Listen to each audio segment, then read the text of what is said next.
Hello. हाँ hello. हाँ sir, हम कुछ दिन पहले आपके चैनल पे कुछ चीज़ें देखी, कुछ अजीब सा सवाल। रुकिए रुकिए एक मिनट, आपका क्या नाम है? मेरा नाम निधि है।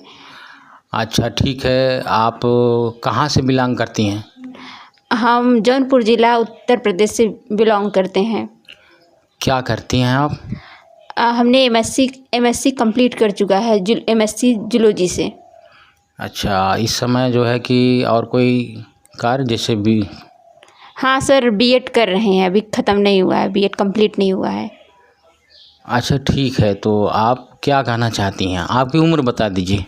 मेरी उम्र 28 ईयर है। अच्छा ठीक है, आप इतना पढ़ी लिखी, आप कहना क्या चाह रही हैं, क्या बात करना है हमें वो बताइए।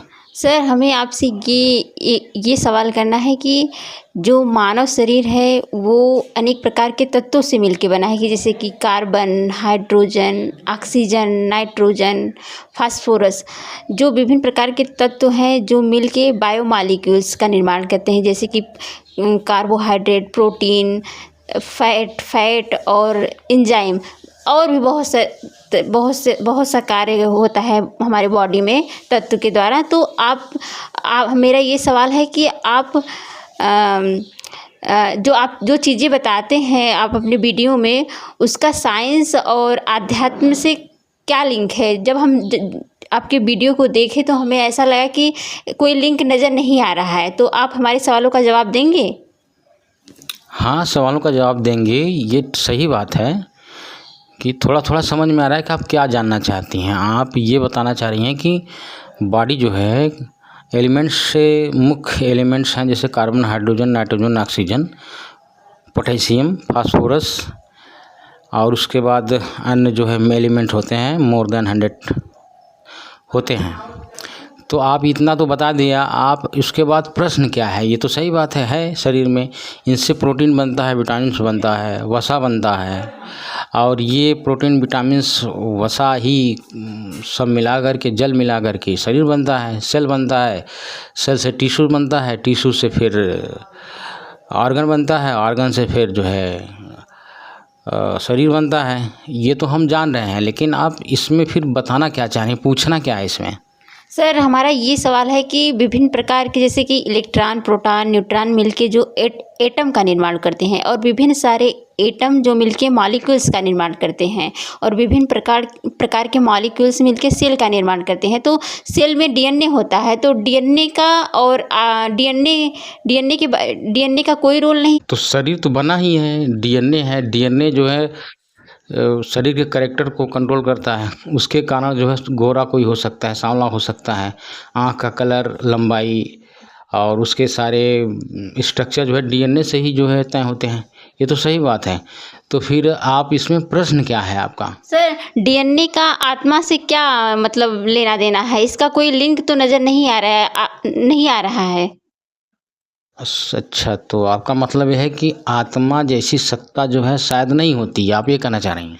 जी सर, हम यही कहना चाहते हैं कि आत्मा का हमें ये जानना है कि आत्मा और आत्मा का डीएनए से क्या लिंक है? कोई लिंक तो हमें नज़र ही नहीं आता। हाँ, तो ऐसे तो साइंटिफिकली कोई यंत्र वंत्र तो नहीं है कि आत्मा को कोई जो है देखा हो, पकड़ लिया हो, लेकिन जो ज्ञान होता है वो ऐसे समझ सकते हैं इसमें कि आत्मा का अस्तित्व अलग से है। ये सारी बात होते हुए भी एक आत्मा अलग से अस्तित्व है, वो नष्ट नहीं होता। ये हमारे धर्म ग्रंथों में, शास्त्रों में, और विश्व की मुख्य जो धर्म है, क्रिश्चियनिटी में और इस्लाम में, सब में इसका अस्तित्व स्वीकारा गया है। अच्छा, ये हो गई धर्मों की बात, लेकिन जब आप साइंस की बात करेंगे तो इससे भी बात कर लेते हैं, ठीक है ना? समझ रही मेरी बात? हाँ, समझ रहे हैं। तो आपका प्रश्न यही है कि आत्मा का अस्तित्व नहीं है, सिद्ध नहीं हो रहा है, आप यही कहना चाह रहे हैं? हाँ, हम यही पूछना चाह रहे हैं। अच्छा, देखिए एकदम राइट बात है, ये पूरी तरह काटने लायक बात नहीं है जो आप बता रहे हैं। ये बात सत्य है कि ऐसा ही बॉडी स्ट्रक्चर है, इसी तरह से काम करता है, वाइटल फंक्शन इसी आधार पर चलता है।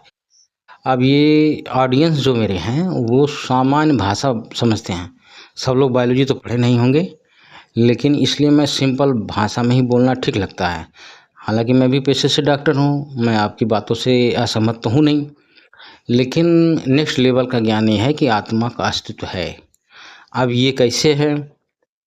शरीर में ये सारी बात हो गई जो आपने, जो हम आप समर्थन कर रहे हैं, आप जो आपने बताया, तो जो शांति आनंद जो खोज रहा है इस शरीर में, क्या डीएनए की वजह से कोई खोज रहा है शांति आनंद? सुनना जरा, मैं जो कह रहा हूँ, डीएनए की बात आ गई तो डीएनए ही सबका कैरेक्टर रोल अदा करता है। सबके लक्षण जो है डीएनए से तय होते हैं, और ये डीएनए जो है बंदर में भी है, ये सभी डीएनए सभी प्राणियों में है, सभी जीवों में है। तो सब में, कुत्ता हो चाहे बिल्ली हो, चाहे चिड़िया हो, चाहे कोई भी हो, ठीक है, तो कोई भी है, तो सबके अंदर शांति आनंद की तलाश क्यों है? कोई शांति आनंद तलाश क्यों कर रहा है? क्या कोई डीएनए इसके लिए स्पेशल है क्या, जो शांति आनंद तलाशने के लिए मजबूर कर रहा है? आप क्या करें, बताओ, हम बताएं। नहीं सर, ऐसा कोई डीएनए हम पढ़े नहीं है कि कोई शांति आनंद के लिए हो। हाँ, हार्मोन्स जो है कुछ हैप्पी हार्मोन्स होते हैं, लेकिन शांति आनंद के लिए कोई जीन, स्पेसिफिक जीन ऐसा कुछ नहीं है। तो जो परमानेंट तलाश है, जो कुत्ता भी कर रहा है, बिल्ली भी कर रहा है, सब कोई कर रहा है, ये किसी फिजिकल गुण की वजह से नहीं है। ये जो खोज रहा है शांति आनंद, जब हम, हमारे अंदर टेंडेंसी क्या है, हमें शांति आनंद मिल जाए। कुत्ता बंदर सभी को यही चाहिए, ये टेंडेंसी है, एक प्रवृत्ति है इंसान के अंदर। और ये प्रवृत्ति जो है, अगर आप कहते हो कि इसके लिए कोई जीन्स है, कोई ऐसा फिजिकल बॉडी के कारण है, तो फिजिकल बॉडी में ये गुण नहीं होता, ठीक है। अब ये जो डीएनए का चेन बना हुआ है शरीर में, श्रृंखला, वो भी किसी के कारण ये जागृत है, यानी एक्टिवेट है, तभी वो कार्य कर रहा है, और वो है आत्मा। आत्मा जो हम हैं, जो शरीर में विद्यमान है, और ये जो आत्मा है, इसका अपना अलग अस्तित्व है। ये बॉडी के साथ कनेक्ट होकर के बॉडी के द्वारा शांति आनंद प्राप्त करना चाह रहा है, चाह यही रहा है आत्मा। ये बॉडी माध्यम है, डीएनए और ये सारी चीज़ें जो दिख रही हैं, इसके द्वारा वो चाहता है, ये थ्योरी है। और ये डीएनए कोई ऐसा नहीं है कि जिसकी वजह से ऐसा होता हो। और पहली बात ये है कि जो मालिक्यूल एक स्पेसिफिक, एक विशेष तरीके से डीएनए की रचना कैसे कर लिया। अब मैं एक उदाहरण दे रहा हूँ, जैसे कोई व्यक्ति है, बहुत से ऐसे घटना घटित हुई जो पूर्व जन्म की बात बताते हैं, और जब उनका विशेष शोध किया गया तो बहुत से शोध हैं, और वो जो है फर्जी नहीं है, उनको सच में याद था पुनर्जन्म, और वो जाकर के उस पुनर्जन्म वाले स्थान पर गए और पिछली सब बातें बता दिए, और उन परिवारों से भी मिला जहाँ उनकी मृत्यु हुई थी, और वो भी गवाह बने कि हाँ ये सही बोल रहा है। और ये सब बातें वो कैसे बता दिया? नया शरीर पाने पर ऐसे कैसे बता दिया? अगर साइंस के अनुसार मान लें तो उसकी मृत्यु हुई होगी, मृत्यु हुआ किसी व्यक्ति का, तो फिर उसका डीएनए और सारे जो मैटर्स होते हैं वो डिजेनरेट हो जाएंगे। अब समस्या ये है कि वो नया शरीर पाने वाला पिछला जन्म कैसे याद आया, क्योंकि मेमोरी तो रहेगी नहीं, याद करने के लिए कोई मेमोरी नहीं रह गया, ये तत्व जो है विखंडित हो गए सारे के सारे, तो उसको याद कैसे है नए शरीर में? आप बता सकती हैं इसको? नहीं, हम इसको कैसे बताएं, हम नहीं बता सकते कि याद कैसे है, क्योंकि शरीर तो नष्ट हो गया, फिर उसके बाद कहाँ से याद रहेगा? कोई मेमोरी है या कोई कहीं कहीं स्टोर है, ऐसा तो होगा नहीं। तो शरीर जब खत्म हो गया तो फिर मेमोरी भी गायब, क्योंकि वो शरीर खत्म हो गया, उसके सारे तत्व विखंडित हो गए, ठीक है। तब उसके बाद फिर उसके अंदर तो मेमोरी भी नहीं रहनी चाहिए, तो उसको याद कैसे हुआ?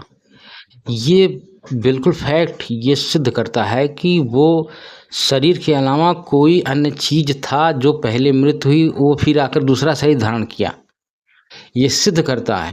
और वो मेमोरी उसके मन में फीड थी, मन भी नहीं मरता, ये सिद्ध करता है। क्योंकि साइंस के अनुसार चेतन मन अचेतन मन सिद्ध होता है। तो जो आप कर्म करते हैं, जो भी आप देखे रहते हैं, वो अचेतन मन में स्टोर हो जाता है। अब मृत हो जाने के बाद अगर वही आत्मा फिर कहीं पैदा होगा तो वो ये उसको ये पूर्व की बात याद रहती है, क्योंकि उसका मन नहीं मरता, ना वो मरता है। अगर मान लो मरने वाला समझ लें आत्मा नहीं है, तो उसको पुनर्जन्म की बात ही नहीं हो सकती, पुनर्जन्म हो नहीं सकता। लेकिन घटना भी हो गई पुनर्जन्म की, तो आप कैसे कह सकती हैं कि आत्मा नहीं है? अब हो सकता है, संभव हो सकता है ऐसा। अब हम क्या कहें, संभव है, ऐसा हो सकता है। नहीं, जैसे मेरी बातों से अगर संतुष्ट नहीं है तो कोई ऐसा तर्क दीजिए तो खंडित हो जाए मेरी बात। नहीं, हमारे पास ऐसा कोई तर्क नहीं है, लेकिन संभव हो सकता है, हम ऐसा सोच रहे हैं। कैसे कैसे संभव है?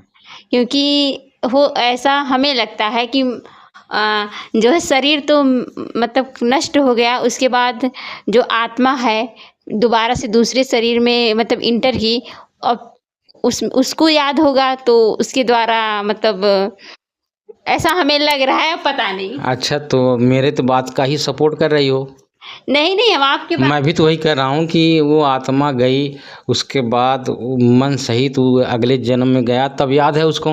वो शरीर अगर होता तो शरीर तो नष्ट हो गया, तो उसको याद कैसे रहेगा? नहीं, हम इस बात से मतलब सहमत हैं कि अगर शरीर नष्ट हो गया तो उसमें जो डीएनए सेल्स तमाम तरह के तत्व हैं, बॉडी सब तो नष्ट हो गया। तो अगर याद है तो कहाँ से याद है, वो चीज़ें कहाँ से आई जो पुनर्जन्म में सब चीज़ें लोग इस जन्म में आके बता रहे हैं, तो कोई कुछ तो होगा ना। तो मेरी ही बात का तो सपोर्ट करने लगी आप। मैं ही तो वही कर रहा हूँ कि हाँ कोई चीज़ है, उसको आत्मा बोल देते हैं, तो तुम मेरे तो विरोध में अब बोल ही नहीं रहे हो। अच्छा, एक बात और बता दें, जैसे जैसे मिट्टी है पृथ्वी पर, एक ही जगह, एक ही पानी, एक ही खाद, एक ही वातावरण, टेम्परेचर भी वही, हवा भी वही, मिट्टी भी वही, सब कुछ वही, तो उसी जगह पर आम का पेड़, उसी तरह का बैर का पेड़, उसी जगह पर बांस का पेड़, ये कैसे हो रहा है? क्योंकि वहाँ की मिट्टी अच्छी है, उसमें वो पौधे उग सकते हैं, इसलिए उग रहे हैं। अगर मिट्टी अच्छी नहीं होगी तो पौधे कहाँ ग्रो करेंगे। नहीं, तरह तरह के कैसे उग रहे हैं?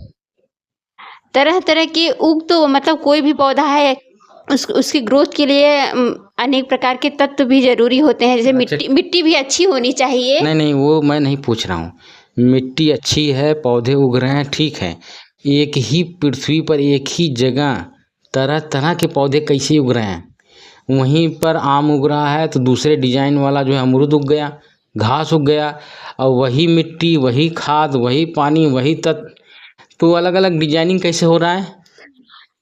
पता नहीं, इसका जवाब तो हमारे पास नहीं है। बस उग रहा, हमें ये पता है कि मिट्टी अच्छी है, उसमें रुको उपजाऊ रुको, है। मैं ऐसा है, पानी ले लिया अमरूद ने भी, और उसमें नाइट्रोजन भी उसने भी पाया वही मिट्टी से, तो अलग डिजाइनिंग कैसे हो गया? अमरूद का डिजाइन पत्ती का कैसे अलग हो गया? पीपल का कैसे अलग हो गया? उसी जगह पर ऐसा इसलिए हुआ क्योंकि उसके बीज अलग अलग हैं। तो बीज गया तो बीज से पौधा अलग अलग बना, तो बीज में भी अगर डीएनए बना, तो फिर बीज में अलग अलग डीएनए बना, तो वो डीएनए क्यों बना भी अलग अलग? डीएनए में adenine, guanine, thymine, cytosine, phosphoric acid होता है। और ये सब बातें जब होती हैं तो फिर जो है ये सब अलग अलग तरीके से कैसे जुड़ करके इतने तरह बना लेते हैं। तो ये जो मूल में पावर काम कर रही है, यानी कि अंदर मूल में हर एटम में, हर इलेक्ट्रॉन में, हर मॉलिक्यूल्स में पावर होती है, कण कण में। उस पावर की वजह से अलग अलग डिजाइनिंग होती है। वो पावर यूनिवर्सल है, वो किसी ने बनाया नहीं है। अब इस पावर के बारे में अथर्ववेद कांड नंबर 1 में लिखा हुआ है, ज्ञान गंगा किताब में भी गुरुजी ने हमारे अनुवाद कर रखा है। उसको परानंदिनी शक्ति कहते हैं, राष्ट्रीय शक्तिकरण। वो सारे ब्रह्मांडों में व्याप्त है। वही शक्ति जो है सारे ब्रह्मांड में जितने पिंड हैं वही रूप धारण की है। अब जब ये एनर्जी में कन्वर्ट होगी कभी ना तो पूरा प्रलय होगा, वो एनर्जी वही प्राणनंदिनी शक्ति फिर अपने मूल रूप में आ जाएगी, प्योर एनर्जी। और फिर वही पहले परमात्मा के आदेश के अनुसार वो सारे ब्रह्मांड के पिंडों का रूप ली है। इसमें पृथ्वी वही है, चांद भी तारा वही सब कुछ है। उसको राजेश्वरी शक्ति, राष्ट्रीय शक्ति, प्राणनंदिनी शक्ति कहते हैं। वो शक्ति उसमें अथर्ववेद में भी लिखा है। तो सारी चीज़ों का जो लिंक करके मैं बता रहा हूँ, इस तरह से बता रहा हूँ, गलत थोड़ी है। गलत हो तो बताओ। हाँ, नहीं गलत तो नहीं है, लेकिन हमें इन सब चीज़ों के बारे में जानकारी नहीं है जो आप बताए, परानंदिनी शक्ति, अथर्ववेद, तमाम तरह की जो बातें बताई वो हमें मतलब हमें जानकारी नहीं है, वेद पुराण। ठीक है, नहीं जानकारी है तो जानकारी लो, सब आलतू फालतू थोड़ी है कि सब बिना मतलब का लिखा हुआ है, सब फर्जी लिख दिए हैं, कल होना है। ये नास्तिक लोग ऐसे ही बोलते हैं। अब नास्तिकों से मेरा डिबेट होता है तो मैं भी उनको तब चपेट में लेता हूँ, उनकी परेशानी बढ़ जाती है। तब साइंस से भी बताओ, तब मुझे तो साइंस से ही बताओ तब कि आत्मा क्यों नहीं है।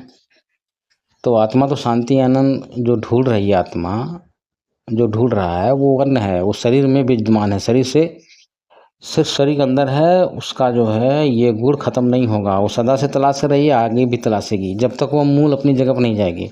आत्मा कहीं से आई है, वो अपने स्थान पर जाएगी जहाँ पर शांति आनंद परमानेंट है, वही छोड़ दी है। इसलिए टेंडेंसी है हमारे अंदर, समझ रहे ना। वो टेंडेंसी क्या है, खूब फ्री में मिल जाए, हाँ कुछ करना ना पड़े, ऐसे पड़े रहें, भोजन आ जाए, हाँ, और उसके बाद फिर उड़ जाए हवा में। ये सबके अंदर टेंडेंसी क्यों है फ्री में सब लेने की? मजबूरी में वो हल चलाता है, मजबूरी में ठेला लगा रहा है, मजबूरी में जा कर के मेहनत कर रहा है। लेकिन सबको चाहिए शांति आनंद, और शांति आनंद कैसे मिलेगा? टेंडेंसी क्यों है शांति आनंद की? क्यों सुखी रहना चाहता है, दुखी नहीं रहना चाहता? ये इसलिए है कि क्योंकि वो प्राप्त कर चुका है इससे पहले, परमानेंट शांति आनंद थी, अब वो तलाश रहा है, वही तलाश रहा है। उसके लिए जो है झील और सारी चीज़ें, वैभव, धन संपत्ति इकट्ठा करता है, लेकिन पाता किसी में नहीं। वही हम आत्मा है, वो अपने मूल स्थान पर जाने पर मिलेगा उसको। और ये ज्ञान कबीर साहब जी ने पूरी तरह सत्य बताया था। सत्यलोक में तुम्हारा स्थान है, वो बार बार कहा करते थे।